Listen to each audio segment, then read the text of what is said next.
2 Timothée, chapitre 4,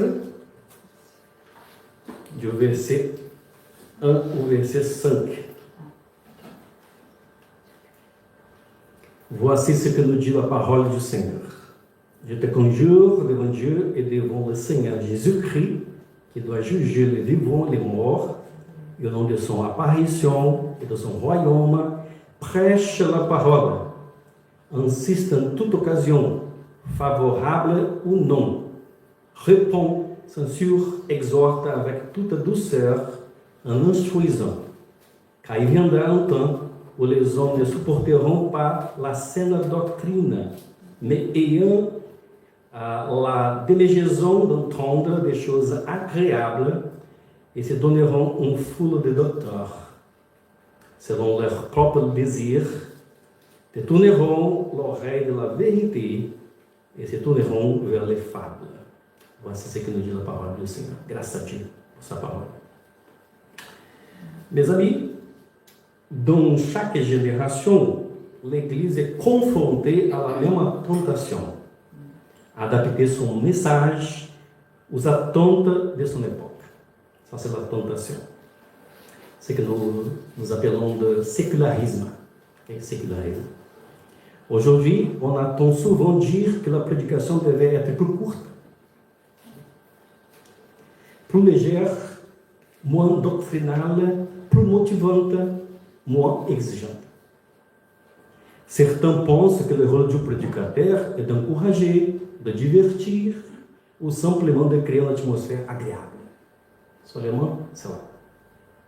Pourtant, lorsque l'apôtre Paul écrit sa dernière lettre à Timothée, il ne lui demande de développer une nouvelle stratégie, ni d'attirer davantage le monde, ni de rendre l'évangile plus acceptable au monde. Il lui adresse une seule priorité: prêche la parole. C'est le commandement. C'est l'ordre de la parole du Seigneur par l'apôtre Paul. Cette exhortation est d'autant plus solennelle que Paul sait sa mort imminente, selon 2 Timothée, chapitre 4, versets 6 à 8. Ce sont les dernières recommandations d'un père spirituel à son fils dans la foi, Timothée. Paul, le père, et Timothée, le fils. Jean Calvin écrivait que la première marque de la véritable Église est la pure prédication de la parole de Dieu, selon l'institution de la religion chrétienne. Mais cette marque ne peut exister que si Dieu suscite des serviteurs qui annoncent fidèlement les Écritures. Notre texte ne décrit donc pas d'abord ce que l'Église doit faire. Elle décrit ce que le prédicateur doit être, fidèle. Et c'est précisément parce que le prédicateur demeure fidèle à l'Église, ou à la parole de Dieu, que l'Église peut demeurer fidèle. Voici quelques explications du texte. Paul était prisonnier à Rome. Il sait que sa course touche à sa fin. C'est sa vie. Timothée exerce un ministère difficile dans une église confrontée aux faux docteurs, faux enseignants, aux divisions et l'abandon de plusieurs collaborateurs. Ça, c'est le contexte. Dans ce contexte, Paul ne lui propose pas une méthode nouvelle, une nouveauté. Il le ramène à l'essentiel, la prédication fidèle des Saintes Écritures. C'est pourquoi on va méditer aujourd'hui sur ce thème-là, prêche la parole, la fidélité du prédicateur, fondement de l'Église. Dieu bâtit son Église au moyen des prédicateurs qui annoncent fidèlement sa parole, même lorsque les hommes refusent de l'entendre. Premièrement, nous apprenons avec ce texte-là de Timothée que le prédicateur reçoit un mandat solennel devant Dieu, une vocation. Verset 1, verset 2. L'apôtre Paul commence par des paroles d'une gravité exceptionnelle. Je te conjure devant Dieu et devant Jésus-Christ, qui doit juger les vivants et les morts. Chaque mot rappelle à Timothée que son ministère s'exerce sous le regard de Dieu. C'est Dieu qui lui a appelé et c'est Dieu qui lui regarde. Chaque mot rappelle à Timothée que son ministère est important. Le prédicateur parle devant une assemblée, mais il prêche d'abord devant le Seigneur, à la maison, dans sa chambre, pour préparer avec la prière, la prédication. Dieu parle lui, et il prêche devant Dieu. Un jour, il rendra compte non du nombre de personnes présentes dans son église, mais de sa fidélité à annoncer toute la parole de Dieu fidèlement. Puis, vient l'ordre central de Paul à Timothée. Prêche la parole. Prêche la parole. Remarquons ce que Paul ne dit pas. Il ne dit pas, par exemple, prêche tes opinions. Non. Prêche la philosophie du moment. Prêche ce que les gens veulent entendre. Il dit, prêche la parole de Dieu. Prêche la parole. Le contenu du message est déjà fixé. Le prédicateur n'est pas un créateur de contenu. Il est un héros. Dans l'Antiquité, l'héros proclamait fidèlement le message du roi. Il n'avait pas le droit de le modifier. Ainsi, en est-il du ministère de l'Évangile? C'est pareil. Jean Calvin écrit, le ministère n'a point été établi pour apporter des inventions humaines, mais pour transmettre fidèlement ce que Dieu a révélé. On va regarder cette phrase là de Jean Calvin. Encore, le ministère n'a point été établi pour apporter des inventions humaines, mais pour transmettre fidèlement ce que Dieu a révélé par sa parole. Voilà pourquoi la prédication explicative ou expositive est si importante à l'Église. Elle ne demande pas que voudrais-je dire à l'Église o dimanche? Que voudrais-je dire? Ce n'est pas la question. Elle demande que dit le texte? Que dit la parole de Dieu? Et c'est celui-là, cette message-là que le prédicateur doit présenter à l'Église. Ce que dit la parole de Dieu. Deuxièmement, nous apprenons avec le texte que le prédicateur doit annoncer toute la parole avec fidélité. Verset 2. Toute la parole avec fidélité. Paul poursuit. Insiste en toute occasion, favorable ou non. Insiste en toute occasion, favorable ou non. Le ministère ne dépend pas des circonstances. Il y aura des saisons où les cœurs seront ouverts à recevoir la parole de Dieu. D'autres seront fermés.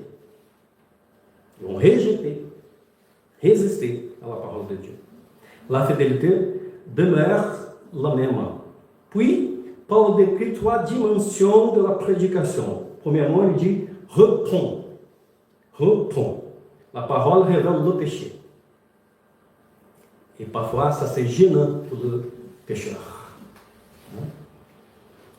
Ela met en lumière ce qui doit être abandonné, le péché. Censure aussi, toute recommandation de l'apôtre Paul. Censure. Elle avertit celui qui persévère dans l'erreur.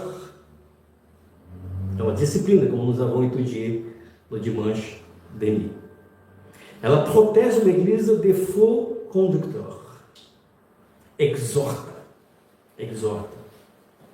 Ela encourage, fortifie, consola ceux qui marchent avec le Seigneur aussi. Elle est notre consolation aussi, notre édification. Ces 3 verbes montrent que la prédication biblique était équilibrée. Elle doit être équilibrée. Elle n'est ni uniquement sévère, ni uniquement rassurante. Elle rassemble le ministère de Jésus-Christ. Et ça va répondre, Pierre, par exemple, et ses apôtres. Et ça va consoler la femme pécheresse. Et ça va encourager ses disciples.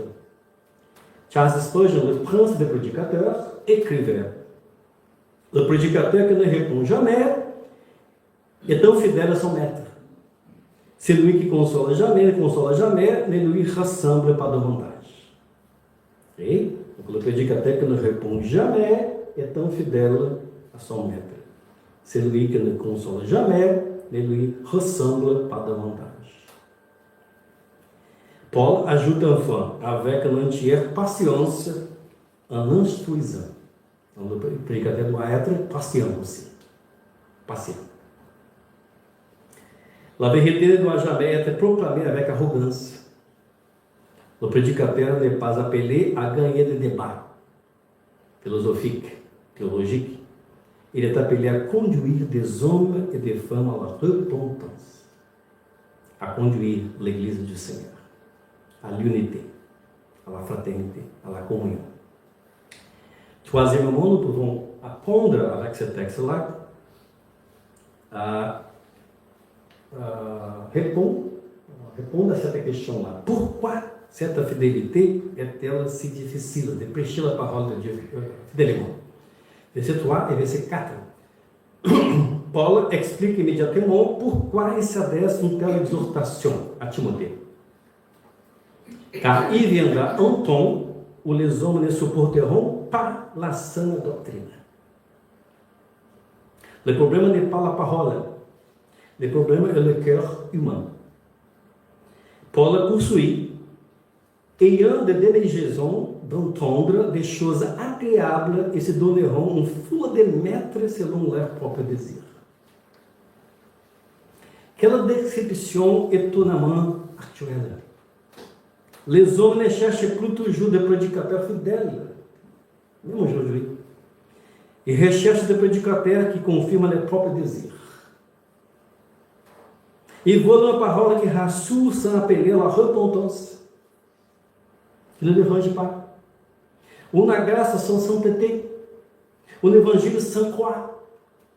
Calvin, c'est pourquoi Calvin remarque: les hommes choisissent volontiers des docteurs qui flattent leur passion plutôt que des serviteurs qui annoncent fidèlement la vérité de la parole de Dieu. À cette époque-là, au XVIe siècle, voilà pourquoi le ministère fidèle sera parfois impopulaire. Okay? Les prophètes furent rejetés, Jean-Baptiste fut emprisonné, les apôtres furent persécutés et morts, notre Seigneur fut crucifié. L'évangile n'était pas fait pour faire plaisir, pour être populaire, mais pour être persécuté. Il faut faire attention. La fidélité n'a jamais été mesurée par les applaudissements. Jamais. Elle se mesure à l'obéissance envers Dieu. Quatrièmement, mes amis, le prédicateur doit persévérer jusqu'à la fin. Verset 5. L'apôtre Paul termine par 4 impératifs. Sois sobre, Timothée, sois sobre. Fais attention à toi. Garde le jugement spirituel. Sois équilibré. Ne te laisse pas entraîner par les passions du moment. Supporte les souffrances du ministère. Le ministère fidèle comporte des épreuves. La critique, les incompréhensions, parfois même la solitude d'un prophète. Fais l'œuvre d'un évangéliste. Fais l'œuvre d'un évangéliste. Prêche la parole de Dieu. Ça, c'est le secret pour la croissance de l'Église. Prêcher fidèlement toujours la parole de Dieu. Le Christ doit toujours demeurer au centre de la prédication. Chaque sermon doit conduire les hommes à l'évangile, à la repentance. Enfin, remplis bien ton ministère. Remplis bien ton ministère. N'abandonne pas ton ministère. Reste ferme. Ne te décourage pas, malgré les tentations, malgré les épreuves, malgré les tribulations. Va jusqu'au bout, Timothée. Continue à être un pasteur, un prédicateur fidèle. Richard Baxter, théologien puritain, écrivait: le ministère fidèle préfère déplaire aux hommes pendant un temps que déplaire à Dieu pour l'éternité. Le ministère fidèle préfère déplaire aux hommes pendant un temps que déplaire Dieu pour l'éternité. Voici quelques applications pour nous, pour ceux qui prêchent, Denis, moi et les autres.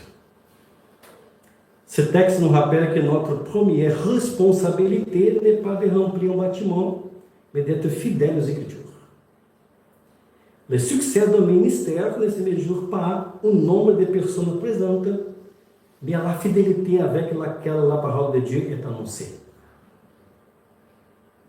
Prêcher toute l'Écriture demande du courage, de la prière, de l'étude et beaucoup d'humilité devant Dieu, devant les hommes aussi.